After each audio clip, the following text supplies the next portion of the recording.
now, preview time. So let's take a look at what's coming your way.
What's going on, everybody? Welcome to another brand new installment of Renegades Reviews, exclusively here as always on the Casa D18 Studios channel.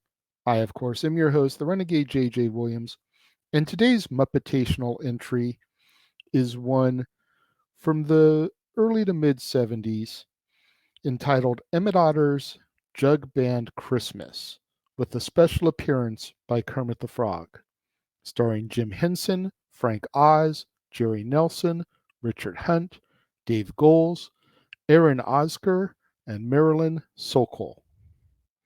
What's going on, everybody? Thank you for joining me here once again for another brand new installment of Renegades Reviews. As I said in the introduction, today's Muppetational entry is just now starting to get a little bit of that shine once again. It had a theatrical release Fathom event type of event a couple of years back. It's entitled Emmet Otter's Jug-Band Christmas. And our movie opens with an introduction from Kermit the Frog, who begins to tell us about Emmet Otter and his ma, a widow who scrapes by on the meager amount of money that she gets from doing laundry and that Emmet earns from doing odd jobs around their hometown of Frogtown Hollow, despite the fact that both of them are often cheated. While going to the nearby town of Waterville and doing some window shopping, Ma and Emmett reflect on Emmett's father's life, including his unsuccessful attempt at selling snake oil. As Christmas approaches, they hear about a talent contest within Waterville with a grand prize of $50 cash, and they both decide, unbeknownst to the other, to enter the contest in order to try and buy store bought presents for each other: an elaborate guitar for Emmett and a piano for Ma. However, in a twist on The Gift of the Magi by O. Henry, they must sacrifice each other's livelihood for the talent contest, as Ma hawks Emmett's toolkit for dress fabric, while Emmett turns Ma's washtub into a washtub base for a Jug-Band. Emmett then assembles Wendell Porcupine, Harvey Beaver, and Charlie Muskrat to join him as the Frogtown Hollow Jubilee Jug-Band. Emmett and Ma both do an amazing job, despite the fact that the Frogtown Hollow Jubilee Jug-Band had to frantically change their song after another contestant performed the song they had originally rehearsed, only to be defeated at the last minute by a rock and roll group called the River Bottom Nightmare Band, which is comprised of a hoodlum gang from the fairly distant town of River Bottom, made up of Chuck Stoat, Fred Lizard, Howard Snake, Pop-Eyed Catfish, and Stanley Weasel. However, as the Frogtown Hollow Jubilee Jug Band and Ma sing a song together on their way home, they are overheard by Doc Bullfrog, the owner of a local restaurant called the Riverside Rest, who hires them to sing for his customers. We then see Kermit once again, watching Emmett, Ma, and the gang playing in front of Doc Bullfrog and his customers as our movie comes to its end. Now, I maybe only heard of this movie within the last decade. It definitely was never really on my radar with as long as I've been a Muppets fan. I don't know why. It was just that forgotten for a long period of time. I think a lot of it had to do with the fact that Kermit was a thread throughout the movie, not just the beginning and the opening as I described, but apparently he had popped up a few times narrating scenes. And when the Henson Company sold the Muppets to Disney back in '04, they had to get rid of that from this. And it only got reinstated, the opening and the closing. The narrations still are omitted, but the opening and closing only got reinstated back in the 2018 when they did the DVD release for this. So there's still part of it that's officially missing en masse to the public, but at least Kermit's physical appearance has been restored to the product. But I think that might be part of why this was such a forgotten film for so long, is because of the fact that Kermit was a part of it and got omitted. And without Kermit, it loses just a little bit of his. And without Kermit, it loses just a little bit of its charm. Not a lot. It's still very good. The biggest issue I have with this one is pacing. It is so slow moving that the hour runtime really feels like an hour. Instead of most Muppet things where things move along pretty quickly. This is definitely a more somber movie. It's actually kind of depressing because at the end of the day, you've got these two very poor otters down on their luck, Pa's gone, Husband is gone, passed away. Ma's struggling to get by and support her son. Son is doing whatever he can to help. They're often mistreated and cheated. And then here's this grand opportunity to come up on 50 bucks, which would really help them out. Granted, 50 bucks doesn't seem like much these days, but back in the 70s, it was still a good amount of money. And then they get cheated. First, they've got to try and change their song because someone else performs their song. Then the River Bottom Nightmare Band gets added the last minute, and the MC, even announces, normally I wouldn't add somebody at the last minute, but, and then they end up winning. Whereas, had they not entered, it more than likely would have gone to either Ma or Emmett. But, as things usually do at the holidays, and especially in Henson Productions, Doc Bullfrog sees the potential there, gives them a job at his restaurant where they can make money there. So it ends up working out for them, but the majority of the story is just so somber and depressing. It's not until those last few minutes that it really turns around for them. That may be another part of why this was so forgotten, because it really is kind of a depressing tale. One of the big highlights for me in this one is the song When the River Meets the Sea. Now, I've known of this song for years, but I've known of it from the John Denver and the Muppets A Christmas Together album. And as far as I knew, that was the origination of it. That's where it came from. Only to find out it was created for the special. And listening to it here, while I still prefer the John Denver and the Muppets version, because there's just something about Ma's singing that just doesn't resonate with me. I do like when Emmet takes over, and Emmet is Jerry Nelson, who's also the voice of Robin, who sings the song on the album. So once it gets to his part, I'm a little bit better with it because it's the voice I'm used to hearing sing it.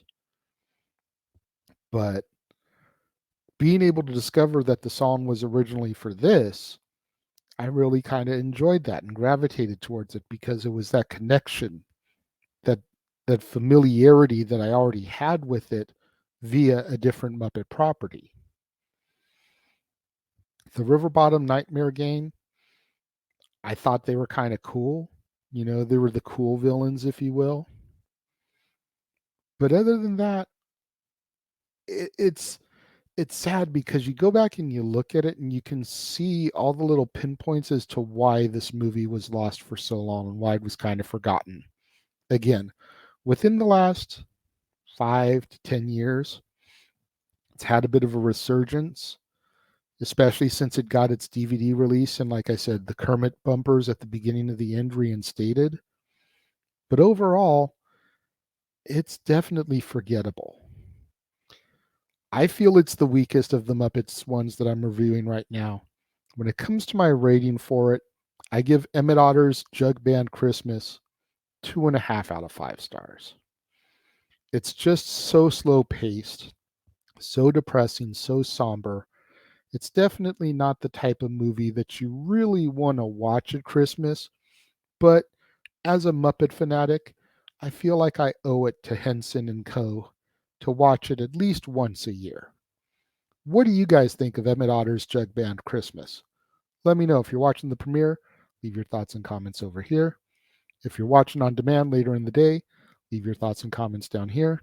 Let's have that conversation, that discussion, that debate, that interaction that I'm always asking you guys for in the comments below. And make sure you guys tune in tomorrow, right here to the Casa D18 Studios channel for another brand new installment of Renegades Reviews.